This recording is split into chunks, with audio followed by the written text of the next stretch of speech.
काश्मीरच्या पहलगाम येथील दहशतवादी हल्ल्याचा रायगडात ठिकठिकाणी जाहीर निषेध करण्यात येतोय।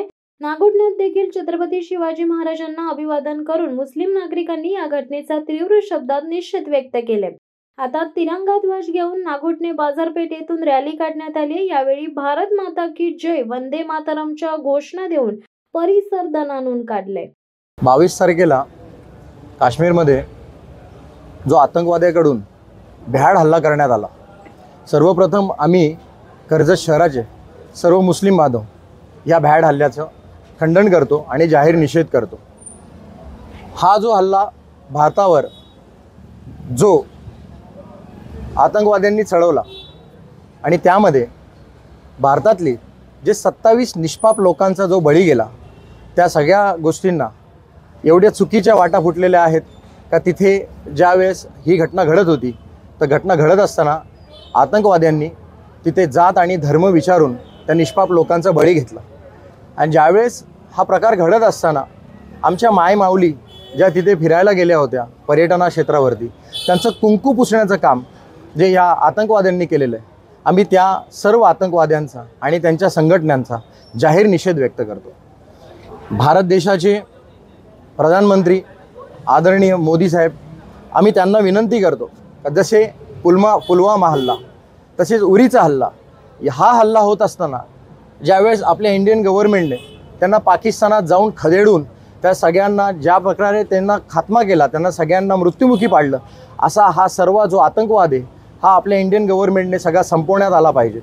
कालच मी इंडियन गव्हर्नमेंटचं भाषण ऐकलं, मोदी साहेबांचं भाषण ऐकलं। त्याच्यामध्ये त्यांनी सांगितलं का 140 कोटी देशवासियांवरती हा जो हमला झालेला आहे, या हल्ल्याचं आम्ही खंडन करतो आणि ज्या आतंकवाद्यांनी या सगळ्या गोष्टी केलेल्या आहेत त्यांची जमीनही देखील मी ठेवणार नाही, ती जमीनही मी उद्ध्वस्त करून टाकेन। आणि ज्या प्रकारे मुस्लिम लोकांना म्हणण्यात येते का तो मुस्लिम होता म्हणून त्या लोकांना सोडलं आणि जे हिंदू होते त्यांना मारलं, खरं तर आतंकवाद्यांचा कुठला धर्म नसतो, कुठली जात नसते। जी 27 लोक मृत्युमुखी पडली, त्या 27 लोकांमध्ये आपले 26 लोक हे आपले मराठी बांधव होते। त्याच्यामध्ये आपला काश्मीरचा जो बांधव मुस्लिम मृत्युमुखी पडला, त्यांनी तिथे सगळ्यांना मदतही देखील केली आणि तोही तिथे शहीद झाला। तसेच तिथले जेवढे टॅक्सी ड्रायव्हर असतील, तिथले स्थानिक जेवढे मुस्लिम असतील, त्या लोकांची प्रशंसा तिथे असलेल्या सगळ्या लोकांनीच केली का ह्या लोकांनी आम्हाला मदत केली। जरी पाकिस्तानातली लोक हा जो मनसुबा करून आपल्या भारतामध्ये हा जो तेढ निर्माण करायचा प्रयत्न करत आहेत, आपला भारत देश एक सेक्युलर देश आहे, याच्यामध्ये सर्व जाती धर्मातली लोक राहतात, हा असा हल्ला करून या सगळ्या गोष्टी करून हिंदू मुस्लिम लोकांमध्ये एक तेढ निर्माण करण्याचा प्रयत्न हा सगळा होत आहे। तर या सगळ्या गोष्टीला आम्ही भीक घालत नाही। भारतातला मुस्लिम समाज हा नेहमी भारताबरोबर आहे। आम्ही प्राऊड टू बी इंडियन्स आहोत। आम्ही सर्वप्रथम भारतीय आहोत, त्याच्यानंतर आम्ही मुस्लिम्स आहोत। ज्या भारतात आम्ही राहतो त्या भारताचा आम्ही आदर करतो आणि जेव्हा जेव्हा असं भारतावरती असा हल्ला होईल किंवा भ्याड हल्ला होईल, त्यावेळेस भारतातला मुस्लिम पेटून उठल्याशिवाय राहणार नाही।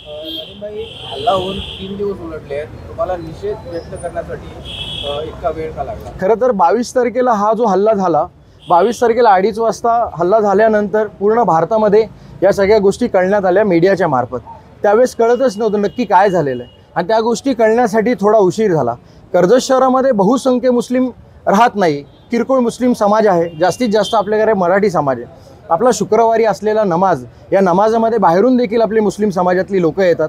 काही शुक्रवारच्या बाजारामध्ये आलेले मुस्लिम्स, काय आपल्या कर्जत शहरात मुस्लिम जे नागरिक कित्येक वर्षांनी इथे म्हणजे राहत आहेत, त्या सगळ्या लोकांना घेऊन हा जो इथे गर्दी केलेली आहे किंवा लोकांना सगळ्यांना एक संदेश देण्याचा प्रयत्न केला। आज आपल्याला इथे थांबून आज आपल्या घरामध्ये हा हल्ला झालेला, आपल्या मायमाऊलींवरती हल्ला झाला, आपल्या बहिणींचे सुहाग उद्ध्वस्त केलेले, त्यासाठी आम्हाला एक 3 दिवसाचं नियोजन लागलं का आमची जी शुक्रवारची नमाज असते त्यामध्ये चांगला मुस्लिम समाज असतो, म्हणून आपल्याला एक 2-3 दिवसाचा विलंब झाला। अन्यथा ज्या दिवशी हा घटना घडली, प्रत्येक मुस्लिम समाजाच्या मुलाच्या स्टेटसवरती जाहीर निषेधचा स्टेटस होता, एवढं नक्की मी मात्र तुम्हाला सांगेन। शिवसत्ता टाइम्स न्यूज ब्युरो, रायगड। दे धडक बेधडक वृत्त देणाऱ्या आपल्या शिवसत्ता टाइम्स न्यूज चॅनलला लाल बटन दाबून सबस्क्राईब करा आणि बेल आयकॉनला क्लिक करायला विसरू नका।